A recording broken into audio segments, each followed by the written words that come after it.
Hello dear learner जय जगन्नाथ आपण मानक जेडी ट्यूटोरियल यूट्यूब चैनल रे स्वागत करछु मु। तो आज आम आलोचना करिया +2 सेकेंड ईयर इकोनॉमिक्स रो जो तुमर अच्छी अर्थशास्त्र रो जो मौलिक अवधारणा हाँ कि नहीं अर्थशास्त्र जो तुम मौलिक अवधारणा अच्छी अर्थनीतिर अध्ययन केते मौलिक अवधारणा तो ये अवधारणार संपद यूनिट स्टार्ट करिया ठीक अच्छे ताले आज आरंभ करिया कौन संपद यूनिट तो संपदर श्रेणी विभाग मूल्य है कि आउ दाम ताले ये विषय आम आलोचना करिया ताले आम आज कौन कौन आलोचना करिया टिके शॉर्ट नोट बनईदेवा ताले आज आम आलोचना करिया संपद हाँ कि नहीं संपद आउ संपद ठीक अच्छे तापर यार संपद यार श्रेणी विभाग हाँ कि नहीं श्रेणी विभाग ये आलोचना करिया तापर आम आलोचना करिया जे मूल्य मूल्य कौन तापर आम आलोचना करिया दर बा दाम है कि तो ये सब कथा आज आम आलोचना करिया ठीक अच्छे जो मैंने चैनल नुआ अच्छ फास्ट टाइम देखुच तो चैनल विजिट करो चैनल को सब्सक्राइब करो है कि पूर्व क्लास मान को देख जहाँ जो थे डाउट्स रोचे कमेंट रे जनाओ जदि चैनल जदि क्लास तुमको भल लगुच ताले मध्य कमेंट रे जनाओ जो भल लगुच बोली ठीक अच्छे तो आउ डेरी नक आरंभ करिया आज सेशन हाँ कि नहीं तो आज आलोच्य विषय रही कौन संपद ताले संपद कौन अर्थनीति सहित संपदर कौन संपर्क रही कहीं अर्थनीति केबे भी संपद बिना चली पार ना एक कथा आम जाचु मुद्रा बिना चली पार ना आज अर्थनीति संपद अर्थनीति कहीं जो आडम स्मिथ अर्थनीति संपद विज्ञान बोली कही एक कथा आम आलोचना कर सारी पढ़ी सारी तो साधारण भाषा संपद कहले सोना रूपा अलंकार जमी बाड़ी कठा घर इत्यादि को बुझाई थाए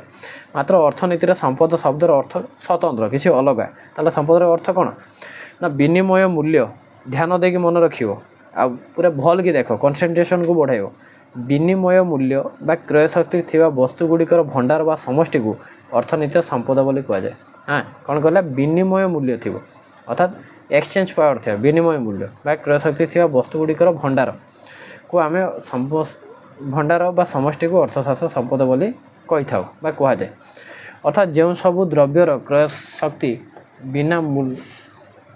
है अर्थात जो सब द्रव्यर क्रय शक्ति बा विनिमय मूल्य थाए जो जो द्रव्य ये पेनसिल कह ये पेनसिल क्रय शक्ति अच्छे अर्थात या आम किपर हाँ कि नहीं कि विनिमय मूल्य अर्थात यार दर 5 टंका तो यार विनिमय मूल्य हो 5 टंका मूल्य थाए सेगुड़ी आम संपद बोली तेणु कहीपर प्रकारांतर जी पेनसिल गोटे संपद पदवाच्य पेन हूँ गोटे संपद पदवाच्य देखा गले जो सब द्रव्यर उपयोगिता स्वल्पता स्थानांतर क्षमता विक्रय योग्यता परी गुण थाए सेगुड़िक ही क्रय शक्ति विनिमय थाए विनिमय मूल्य थाए तेणु सेगुड़ी को आम संपद बोली कही था तेणु सेगुड़ी को आम संपद आख्या देता ये 3टी गुण को संपद 3टी लक्षण बोली कहुए संपदर यही मौलिक लक्षण सब निम्नर आलोचना ताना संपद मध्य कौन कौन गुण थी दरकार उपयोगिता स्वल्पता स्थानांतर क्षमता हाँ कि नहीं ताले ये सब गुण थिले आमे ताको संपद बोली कहीपर हाँ कि नहीं ताले ये हूँ संपदर वैशिष्ट्य बोली आम कहीपर जो उपयोगिता थी दरकार द्रव्य सेवार मानविक अभाव पूरण कर शक्ति व क्षमता को आम उपयोगिता करता यह संपदर एक मौलिक लक्षण बा उपयोगिता नथिया द्रव्य गुड़िक संपद पर्यायभुक्त हो पारे ना ठीक अच्छे तो जहाँ देहर संपद अच्छी से जी अभाव पूरण करूँ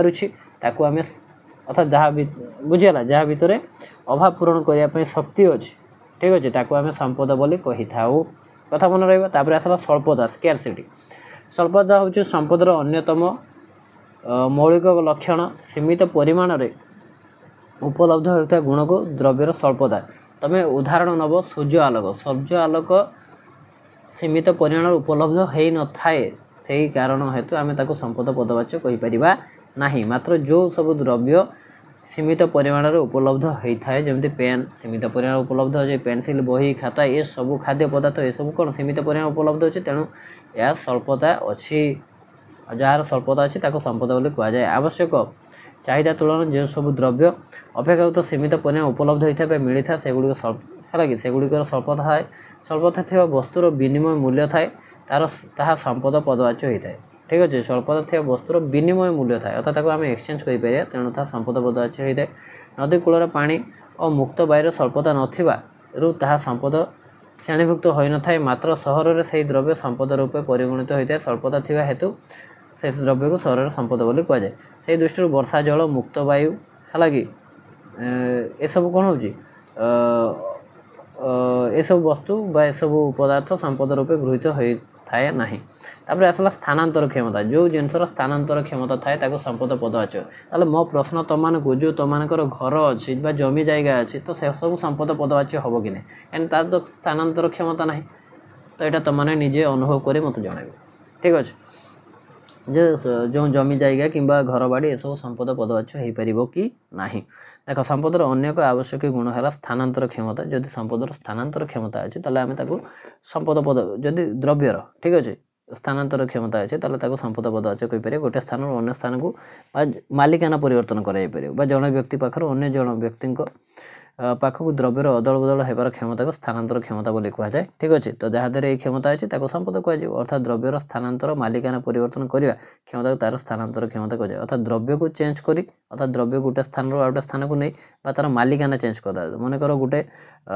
गाड़ी गोटे घर गोटे जमीर मालिकाना एक्स नाम अच्छे तो से मालिकाना जब से वाई को बिक्री कर दौरान ताले बर्तमान से स्थानांतर हो जाए कि नहीं अर्थात एक्स ना वाई ना को पड़े जाए तेणु ये संपद पदवाच्य हम तेणु ये थी तुम संपदर लक्षण गुड़िक तार क्या आम संपद कहवा तो क्या जब आम संपद कहवा तीन टा लक्ष्य को आम टेस्ट करें तीन टा लक्षण मिसुची कि ना जब मिसुची ताले से द्रव्य संपद ये जब धर मुझे तुमको उदाहरण में स्टडी टेबुल उपयोगिता अच्छी अर्थात या द्वारा आम पाठ पढ़ी पार्छु फास्ट कथा सेकेंड यार स्वल्पता अच्छे कहीं स्टडी टेबुल पूरा पर्याप्त ना जिते चाहिए आम यूज करें आ स्थानांतर क्षमता या गोटे जगह आउटे जाक नहीं पार यार तेणु ये है तुम संपद पदवाच्य तब एवं तापर जावा कौन ना संपद सहित मुद्रा संपद सहित कौन संपर्क रोचे विनिमय माध्यम है मनी एंड वेल्थ देखिए कौन है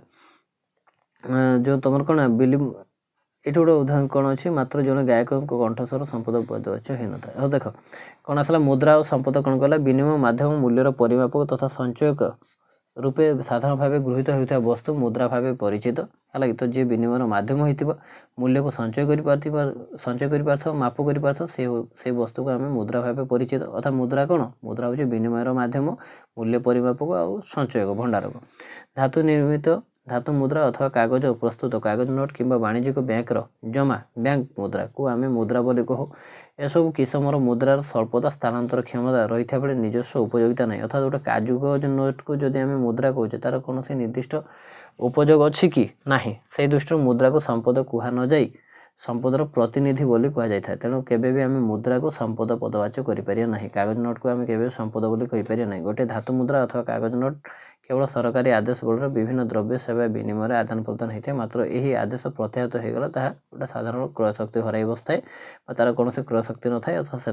संपद पदवाच्य हो पारे बैंक मुद्रा बैंक जमा जहाँकि आवश्यक समय नगद मुद्रा को रूपांतरित होता है निकट मुद्रा भाव परिचित सुतरां मुद्रा संपद नुहे कि संपद मुद्रा नुहे तो ये कथा को आशा कर भल भाव बुझीपर कहीं ये सर्ट क्वेश्चन आसीपे ठीक अच्छे तापर आसला संपद सहित आयर कौन संपद संपर्क रही देखिए संपद आउ आय देख अर्थनैतिक द्रव्य सबूर भंडार को संपद बोली कहुए हाँ कि नहीं अर्थनैतिक द्रव्य ये सब भंडार को संपद बोली कहुए अर्थात एक निर्दिष्ट समय गच्छित थिबा एक निर्दिष्ट समय गच्छित थिबा केते स्टोर होगी अर्थनैतिक द्रव्य गुड़िकर भंडार को संपद भाव ग्रहण करा जाई थाए अन्य पक्षे द्रव्य और सेवार प्रवाह को आय बोली कहुए अन्य पक्षे कौन कहला द्रव्य सेवार प्रवाह को आय बोली कहुए अर्थात एक समय अवधि द्रव्य सेवार जो आगम बा प्रवाह होता है ताही होची आय संपद ही आय सर्जन करता तो संपद आय द्वारा आम आय कर सुतरां संपद एक स्थिर परिमाण मात्र आय होची गोटे प्रवाह अर्थात संपद गोटे फिक्स कनसेप्ट है बेले स्टॉक्स कनसेप्ट है बेले आय इनकम होची गोटे फ्लो कनसेप्ट ठीक अच्छे तापर संपद सहित पुंजीर कौन संपर्क अच्छे देखिए वेल्थ एंड कैपिटल मुद्रागत मूल्ययुक्त द्रव्य गुड़िकर भंडार को संपद कहते अर्थात मुद्रागत मुद्रा हो मूल्य थी से दृष्टि देखिले उभय खाउटी द्रव्य और उत्पादक द्रव्य संपद पदवाच्य होता है कहीं सेगुड़िक मुद्रागत मूल्य थाए और मूल्ययुक्त मुद्रागत मूल्ययुक्त होगी थाए हाँ कि नहीं अन्य पक्षे पुंजी कहले उत्पादन क्षमता कार्य सहायक होता सहायक करुवा कौन जंत्रपाति कलकजा उपकरण ଏସବୁ ହେଉଛି ସବୁକୁ ପୁଞ୍ଜି କହନ୍ତି। ତେଣୁ କେବଳ ଉତ୍ପାଦକ ଦ୍ରବ୍ୟକୁ ପୁଞ୍ଜି ପର୍ଯ୍ୟାୟଭୁକ୍ତ କରାଯାଇପାରେ, ଖାଉଟି ଦ୍ରବ୍ୟକୁ କରାଯିବ ନାହିଁ। ଫଳତଃ ସମସ୍ତ ସମ୍ପଦ ପୁଞ୍ଜି ନୁହେଁ, ମାତ୍ର ସମସ୍ତ ପୁଞ୍ଜି ସମ୍ପଦ ପଦବାଚ୍ୟ ହେଇଥାଏ। ହେଲା କି ପୁଞ୍ଜି ହେଉଛି ସମ୍ପଦର ଏକ ଅଂଶ। ତାପରେ ଏବେ ଯିବା ଯେଉଁ କ୍ଲାସିଫିକେସନ୍ ଅଫ୍ ୱେଲ୍ଥ ଅର୍ଥାତ୍ ସମ୍ପଦର ଶ୍ରେଣୀ ବିଭାଗ କ'ଣ ରହିଛି। ତ ସମ୍ପଦକୁ ଆମେ 3 ଭାଗରେ ବିଭକ୍ତ କରାଯାଏ। ଗୋଟେ ବ୍ୟକ୍ତିଗତ ସମ୍ପଦ, ଜାତୀୟ ସମ୍ପଦ, ଆନ୍ତର୍ଜାତୀୟ ସମ୍ପଦ। ବ୍ୟକ୍ତିଗତ ମାନେ ଯେଉଁଟା ବ୍ୟକ୍ତିବିଶେଷଙ୍କ ଅଧୀନରେ ଥିବ। ଜାତୀୟ ସମ୍ପଦ ଗୋଟେ ଜାତି, ଗୋଟେ ଦେଶ, ରାଜ୍ୟ ଅଧୀନରେ ଥିବ। ଆନ୍ତର୍ଜାତୀୟ ସମ୍ପଦ ଯେଉଁଟା ଅନ୍ତରାଷ୍ଟ୍ରୀୟ କ୍ଷେତ୍ରରେ ସବୁ ଦେଶଙ୍କର ହକଦାର ଥିବ। ଚାଲ ଦେଖିବା କ'ଣ ଲେଖା ଅଛି। ବ୍ୟକ୍ତିଗତ ସମ୍ପଦ ବା ପର୍ସନାଲ ୱେଲ୍ଥ ଯେଉଁ ସବୁ ଭୌତିକ ତଥା ଅଭୌତିକ ଦ୍ରବ୍ୟ ମୁଦ୍ରାରେ ରୂପାନ୍ତରିତ ହୋଇପାରେ ସେସବୁକୁ ବ୍ୟକ୍ତିଗତ ସମ୍ପଦ ବୋଲି କୁହାଯାଏ। ଅର୍ଥାତ୍ ଭୌତିକ ହୋଇପାରେ ବା ଅଭୌତିକ ଦ୍ରବ୍ୟ ଆମେ ମୁଦ୍ରାରେ ତାକୁ ରୂପାନ୍ତର କନଭର୍ଟ କରିପାରେ ତ ସେସବୁ ବ୍ୟକ୍ତିଗତ ସମ୍ପଦ। ଯେମିତି ସେଇ ଦୃଷ୍ଟିରୁ ସୁନା, ରୂପା, ଅଳଙ୍କାର, ଜମିବାଡ଼ି, ଗାଡ଼ି ଘୋଡ଼ା ଏସବୁ କ'ଣ ଆଦି ଭୌତିକ ବସ୍ତୁ ବା ନିଜସ୍ୱ ଅଧିକାର ତଥା ଗ୍ରନ୍ଥସ୍ୱତ ଆଜ୍ଞା ନାହିଁ ଏବଂ ବ୍ୟବସାୟୀ ସୁନାମ ପରି ଅଭୌତିକ ବସ୍ତୁ ବ୍ୟକ୍ତିଗତ ସମ୍ପଦ ପର୍ଯ୍ୟଭୁକ୍ତ ହୋଇଥାଏ। ଖାଲି ସେତିକି ନୁହେଁ, ଜଣେ ବ୍ୟକ୍ତିଙ୍କ ଉତ୍ତମ ସ୍ୱାସ୍ଥ୍ୟ, ବ୍ୟକ୍ତିଗତ ଦକ୍ଷତା, ସ୍ଥାନାନ୍ତର କ୍ଷମତା ବିହୀନ ଗୁଣ ମଧ୍ୟ ଆୟ ଆଉ ସମ୍ପଦ ଅର୍ଜନର ସହାୟକ ହୋଇଥିବା ଦୃଷ୍ଟିରୁ ବ୍ୟକ୍ତିଗତ ସମ୍ପଦ ଭାବେ ପରିଗଣିତ ହୋଇଥାଏ। ତେଣୁ ବ୍ୟକ୍ତିଗତ ସମ୍ପଦ କ'ଣ ବୁଝି ହେଉଛି ଯେ ବ୍ୟକ୍ତିଗତ ସମ୍ପଦ କ'ଣ। ତାପରେ ଆସିଲା କ'ଣ, ଯଦି କିଛି ଡାଉଟ୍ ରୁହେ ତମେ ପଚାର, ହେଲା ପଚାରିବା ପାଇଁ ଚେଷ୍ଟା କର। ଜାତୀୟ ଆୟ ନ୍ୟାସନାଲ ୱେଲ୍ଥ କାହାର ବ୍ୟକ୍ତିଗତ ମାଲିକାନାରେ ନ ରହି ସମଗ୍ର ଦେଶ ବା ସମାଜର ସାର୍ବଭୌମ ଅଧିକାର ଥିବା ଦ୍ରବ୍ୟ ସମୂହକୁ ଜାତୀୟ ସମ୍ପଦ ବୋଲି କୁହାଯାଏ। ଏହାକୁ ମଧ୍ୟ ସାମାଜିକ ସମ୍ପଦ ବୋଲି ମଧ୍ୟ ଅର୍ଥାତ୍ ଜାତୀୟ ସମ୍ପଦ କହିବା ଯାହା, ସାମାଜିକ ସମ୍ପଦ କହିବା ସେଇଆ। ଏଥିରେ ସାମିଲ ହୋଇଥିବା ବିଷୟ ଗୁଡ଼ିକ କ'ଣ ନା ଦେଶର ସମସ୍ତ ଗଚ୍ଛିତ ପ୍ରାକୃତିକ ସମ୍ବଳ, ଦେଶର ସମସ୍ତ ଗଚ୍ଛିତ ପ୍ରାକୃତିକ ସମ୍ବଳ ଯେମିତି ଖଣିଜ ସମ୍ପଦ, ଜଳ ସମ୍ପଦ ଆଜ୍ଞା ଜଳ ସମ୍ପଦ, ନଦୀ, ଝରଣା, ହ୍ରଦ ଏସବୁ, ଅରଣ୍ୟ ସମ୍ପଦ ଏ ହେଉଛି ତୁମର ଜାତୀୟ ସମ୍ପଦ। ତାପରେ ଆସିଲା ସର୍ବସାଧାରଣ ମାଲିକାନା ଥିବା ବିଭିନ୍ନ ଗଣଦ୍ରବ୍ୟ, ସାଧାରଣ ସେବା ଯେମିତି ଶିକ୍ଷାନୁଷ୍ଠାନ କଥା କୁହ, ସ୍ୱାସ୍ଥ୍ୟ ସେବା କଥା କୁହ, ନଦୀବନ୍ଧ, ରେଳ ରାସ୍ତା, ପୋଲ, କୋଠାବାଡ଼ି, ରାସ୍ତାଘାଟ, ପାର୍କ ଏସବୁ ଆଧାରିତ ସଂରଚନା ଯାହା ବି ରହୁଛି, ହେଲା କି ଏସବୁ ହେଉଛି ତୁମର ଜାତୀୟ ସମ୍ପଦ। ତାପରେ ଆଉ କ'ଣ ରହିଲା, ଦେଶର ମାନବ ସମ୍ବଳ, ଦେଶବାସୀଙ୍କ କାର୍ଯ୍ୟଦକ୍ଷତା ଇଏ ମଧ୍ୟ ଜାତୀୟ ସମ୍ବଳ। ଦେଶର ସମସ୍ତ ପୁରାତନ କୀର୍ତ୍ତି, ସାଂସ୍କୃତିକ ସମ୍ପଦ, ପୁରାତନ କୀର୍ତ୍ତି ଯାହା ଯାହା ପୁରୁଣା ସମୟରୁ ହେଇ ଆସିଛି ହଁ କି ନାହିଁ, ସାଂସ୍କୃତିକ ସମ୍ପଦ ଏବଂ ଦେଶର ଉଦ୍ଭିଦ ପଶୁ ସମ୍ପଦ ହେଲା ଫ୍ଲୋରା ଫାଉନା ତଥା ଜୈବ ବିବିଧତା ଏମାନେ ସବୁ ହେଲା ସମ୍ପଦ ପଦବାଚ୍ୟ ମାନେ ଜାତୀୟ ସମ୍ପଦ ପଦବାଚ୍ୟ। ଏବେ ଯିବା ଆନ୍ତର୍ଜାତୀୟ ଅର୍ଥାତ୍ ଇଣ୍ଟରନ୍ୟାସନାଲ ୱେଲ୍ଥ। ସମଗ୍ର ବିଶ୍ୱ ସମୁଦାୟ ମାଲିକାନାରେ ରହିଥିବା ସମ୍ପଦ ରାଜ୍ୟକୁ ଆନ୍ତର୍ଜାତୀୟ ସମ୍ପଦ କୁହାଯାଏ। କୌଣସି ନା କୌଣସି ଦେଶରେ ରହିଥିଲେ ମଧ୍ୟ ଏସବୁ ଉପରେ ଏକ ନିର୍ଦ୍ଦିଷ୍ଟ ରାଷ୍ଟ୍ର ସାର୍ବଭୌମତା ଅଧିକାର ହୋଇନଥାଏ। ଠିକ୍ ଅଛି। ମିଳିତ ଜାତିସଂଘ ଏହାର ବିଭିନ୍ନ ବିଭାଗ ଅଧୀନରେ ଥିବା ପରିସମ୍ପତ୍ତି, ବିଶ୍ୱ ବ୍ୟାଙ୍କ, ଆନ୍ତର୍ଜାତିକ ମୁଦ୍ରା ପାଣ୍ଠି ତଥା ଅନ୍ୟ ଆନ୍ତର୍ଜାତିକ ସଂସ୍ଥା ଅଧୀନରେ ଥିବା ବିଭିନ୍ନ ପରିସମ୍ପତ୍ତି ଆନ୍ତର୍ଜାତୀୟ ସମ୍ପଦ ପର୍ଯ୍ୟଭୁକ୍ତ ନୁହେଁ। ସେହିପରି ପୃଥିବୀର ବିଭିନ୍ନ ସାଗର, ମହାସାଗର କୌଣସି ଦେଶର ଜାତୀୟ ସମ୍ପଦ ନ ହୋଇ ଆନ୍ତର୍ଜାତୀୟ ସମ୍ପଦ ରୂପେ ପରିଗଣିତ ହୋଇଥାନ୍ତି। ତାପରେ ଆସିବ ମେନ୍ କଥା ହେଉଛି ମୁଁ କ'ଣ ମୂଲ୍ୟ। ଆଉ ଦୁଇଟା କଥା ରହିଲା, ମୂଲ୍ୟ ଆଉ ଦର ବା ପ୍ରାଇସ୍ ହଁ କି ନାହିଁ ଦାମ। ତାହେଲେ ମୂଲ୍ୟ କ'ଣ ଦେଖିବା, ଦେଖ ଅର୍ଥନୀତିରେ ବହୁଳ ଭାବରେ ବ୍ୟବହାର କରାଯାଉଥିବା ବା ବ୍ୟବହୃତ ହେଉଥିବା ଅନ୍ୟ ଏକ ମୌଳିକ ଧାରଣା ହେଉଛି କ'ଣ ମୂଲ୍ୟ। ଏହା ସାଧାରଣତଃ ଦୁଇଟି ଅର୍ଥରେ ବ୍ୟବହାର ହୋଇଥାଏ, ଗୋଟେ ବ୍ୟବହାର ମୂଲ୍ୟ ଆଉ ଗୋଟେ ବିନିମୟ ମୂଲ୍ୟ ହଁ କି ନାହିଁ। ବ୍ୟବହାର ମୂଲ୍ୟ ଅର୍ଥାତ୍ ବ୍ୟବହାର ପାଇଁ ଦିଆଯାଉଥିବା ମୂଲ୍ୟ, ବିନିମୟ ମୂଲ୍ୟ ଅର୍ଥାତ୍ ଏ ପେନସିଲ୍ ମନେକର ଏ ପେନସିଲ୍ଟା ମୋର ନୁହେଁ, ଧର ଏ ପେନସିଲ୍ଟା ମୋ ସାନ ଭାଇର ବା କାହିଁ ପଡ଼ୋଶୀର, ମୁଁ ତାଙ୍କ ପାଖରୁ ଯେଉଁ ନେଇକି ଆସିଲି ମୁଁ କହିଲି ତମ ପେନସିଲ୍ ମୁଁ ବ୍ୟବହାର କରିବି, ୟା ବଦଳ ମୁଁ ତୁମକୁ ପ୍ରତିଦିନ 2 ଟଙ୍କା ଲେଖା ଦେବି। ତ ଏଇ ଯେଉଁ ତାକୁ 2 ଟଙ୍କା ଦେବା ଏଇଟା ହେଉଛି ବ୍ୟବହାର ମୂଲ୍ୟ ଅର୍ଥାତ୍ ୟାକୁ ମୁଁ ବ୍ୟବହାର ପାଇଁ ଦେଉଛି। ବିନିମୟ ମୂଲ୍ୟ ଧର ଏଇଟା ଏ ପେନସିଲ୍ ମୁଁ ଦୋକାନରୁ କିଣି ଆଣିଲି, ତ ୟାକୁ କିଣିବା ବଦଳ ମୁଁ ତାକୁ ପଇସା ଦେଲି। ଦେଖ କ'ଣ କୁହାଯାଉଛି, ବ୍ୟବହାର ମୂଲ୍ୟ ହେଉଛି ଭ୍ୟାଲ୍ୟୁ ଇନ୍ ୟୁଜ୍। ବ୍ୟବହାର ମୂଲ୍ୟ କହିଲେ ଦ୍ରବ୍ୟର ଉପକାରିତାକୁ ବୁଝାଏ। ସୁତରାଂ ଯେଉଁ ସବୁ ଦ୍ରବ୍ୟର ଉପଯୋଗିତା ରହିଛି, ଯାହା ସବୁ ଆମ ପାଇଁ ଉପଯୋଗୀ ବା ଉପକାରୀ ସାବ୍ୟସ୍ତ ହୋଇଥାଏ ସେଗୁଡ଼ିକ ବ୍ୟବହାର ମୂଲ୍ୟ ଥାଏ। ଉପଯୋଗିତା ବିହୀନ ଦ୍ରବ୍ୟ ସବୁର ବ୍ୟବହାର ମୂଲ୍ୟ ନଥାଏ। ତେଣୁ ଏ ପେନସିଲ୍ର ବ୍ୟବହାର ମୂଲ୍ୟ ଅଛି କାହିଁକି ନା ଏଥିରେ ଅଛି। ଆଉ ତାପରେ ବିନିମୟ ମୂଲ୍ୟ ଅର୍ଥାତ୍ ଭ୍ୟାଲ୍ୟୁ ଇନ୍ ଏକ୍ସଚେଞ୍ଜ କ'ଣ କହୁଛି, ବିନିମୟ ମୂଲ୍ୟ କହିଲେ ତାହା ଦ୍ରବ୍ୟର କ୍ରୟ ଶକ୍ତି ବୁଝାଇଥାଏ। କେବଳ କିଣିବା ପାୱାରକୁ ହିଁ ବୁଝାଉଛି ହଁ କି ନାହିଁ, ପରଚେଜିଂ ପାୱାରକୁ ବୁଝାଉଛି ବିନିମୟ।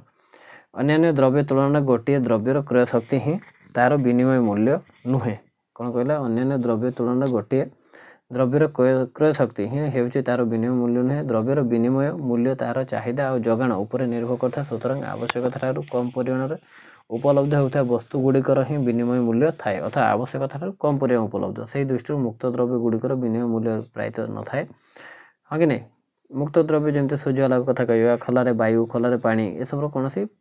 ବିନିମୟ ମୂଲ୍ୟ ଅଛି କି, କିଛି ବି ନାହିଁ। ଗୋଟେ କଲମ ବଦଳ 2ଟି ପେନସିଲ୍ ମିଳିଲେ କଲମର କ୍ରୟ ଶକ୍ତି ବା ବିନିମୟ ମୂଲ୍ୟ ହେଉଛି କ'ଣ 2ଟି ପେନସିଲ୍। ତେଣୁ ଆଶା କରୁଛି ଏତିକି ତୁମର ଯେଉଁ ମୂଲ୍ୟ କଥାରେ ବ୍ୟବହାର ମୂଲ୍ୟ, ବିନିମୟ ମୂଲ୍ୟ ଆରାମସେ ବୁଝିପାରିଛ। थिबो एबे आमे जिबा तम प्रथम चैप्टर लास्ट कॉन्सेप्ट लास्ट कथा कौन अच्छे ना दाम प्राइस बजार विभिन्न वस्तु क्रय करिया समय आम से सबूर दाम पचारि बुझी था ठीक ना बोला आम कौन दर न बुझिकी किणी आणु ना दाम हो द्रव्यर विनिमय मूल्यर मापक यह माध्यम द्रव्यर विनिमय मूल्य बा क्रय शक्ति को माप करा जाय थाए सुतरां दाम हो मुद्रा आकार द्रव्यर विनिमय मूल्यर परिप्रकाश दाम हो कौन एक कथा मन रखियो दाम हो कौन दाम हो मुद्रा आकार द्रव्यर विनिमय मूल्यर परिप्रकाश मुद्रा आकार अर्थात अर्थ आकार आम विनिमय मूल्य परिप्रकाश अर्थात ये कलम दाम हो 5 टंका तो से जो ये कलम मूल्यटा को क्यों आकार प्रकाश करुच्ची धान चाउल आकार प्रकाश करुच्ची कि नहीं मु कलम मूल्य को मुद्रा आकार प्रकाश 5 टंका 10 टंका 15 टंका 25 टंका तो मुद्रा आकार प्रकाश मुद्रा आकार द्रव्यर विनिमय मूल्यर परिप्रकाश को आम दाम बोली कहूँ जमी यार दाम हो 5 टंका ये बहीर दाम हो 250 टंका ये खातार दाम हो 50 टंका हाँ कि नहीं कहीं यहाँ हूँ तार कौन मुद्रा आकार आम प्रकाश कर द्रव्यर दाम साधारणतः तार आवश्यकता आ उपलब्धि अर्थात आवश्यकता उपलब्धि द्रव्यर दाम केबे भी सेमती फिक्स हुए द्रव्यर दाम सब तार चाहिदा और जोगाण चाहिदा जोगाण उपर ही निर्भर करता है अर्थात चाहिदा जोगाण जदि एपट सेपट हम दाम एपट सेपट हम आवश्यकता अधिक परिमाण उपलब्ध हेले दाम कमिबो हाँ कि नहीं आम आवश्यकता अधिक अर्थात डिमांड थार सप्लाई जदि अधिक हुए प्राइस रेट कम दाम निम्न स्तर रहे मात्र आवश्यकता तुलन कम परिमाण उपलब्ध अर्थात डिमांड अधिक हम सप्लाई ठार ताले द्रव्यर दर बढ़िबो कथा क्लियर हाँ कि नहीं ताने दाम कौन बुझीपार मुद्रा आकार द्रव्यर विनिमय मूल्यर परिप्रकाश को दाम जदि आउ दाम किपरि बजार निर्धारित होता है दाम निर्भर करे द्रव्यर दर निर्भर करे क्या ना द्रव्यर दर दाम निर्भर करता है चाहिदा और जोगाण उपर चाहिदा तुलन जदि जोगाण अधिक हम दर खसब चाहिदा तुलन जदि जोगाण कम हो ताले दर बढ़ समस्त द्रव्यर दाम एका संगे वृद्धि किंबा ह्रास हो पारे वृद्धि किंबा ह्रास पाइपे है कि जदि वृद्धि है आम इनफ्लेशन कह अधिक वृद्धि ताने ये थिला तुमर प्रथम यूनिट है कि शेष क्लास तेणु आशा करी मु तुम मानकठू जे क्लास टी तुम मानकू निश्चित भल लगी आशा करी या कि तुम मानकर कौन सन्देह डाउट किसी अबुझा रही नथिबो जदि भी कहार दैवात रही जाए थाए किए कौटी न बुझी पारि थाए बा ए कॉन्सेप्ट रिलेटेड कौन भी इनक्वारी चाहूँगी ताले से मते कमेंट माध्यम जन पार अदरवाइज तुम्हें मते मो व्हाट्सएप नंबर जन पार डिस्क्रिप्शन में व्हाट्सएप नंबर अच्छी द्वारा तुम्हें मते एक कथा जन पार ठीक अच्छे तेणु ये रहा तुम फास्ट कॉन्सेप्ट पूरा रहा या तुम चैप्टर 2 आरंभ हो जो उपभोग चाहिदा कथा अच्छी ठीक अच्छे आम बहुत जल्दी ताकू आरंभ करदे कहीं तुम इंटरनल आगक अच्छी ठीक अच्छे तेणु ये तुम यूनिट 1 ठीक अच्छे जो पुणी थर मुझे तुमको यह कहि ध्यान दे शुण जो मैंने चैनल नुआ अच्छ नुआ आसीच +2 द्वितीय वर्ष इकोनॉमिक्स छुआ तो तुमने चैनल को सब्सक्राइब करी रख ये तुमको बहुत हेल्पफुल हम ठीक अच्छे वीडियो गुड़ी सब वीडियो जिते सब वीडियो अच्छी तुम मानकर ताकू शेष पर्यंत देखापी चेष्टा कर भल लगे लाइक कर डाउट रही कमेंट कर ठीक अच्छे तेणु ये आज रखा राधे राधे बहुत बहुत धन्यवाद तुमको ठीक अच्छे।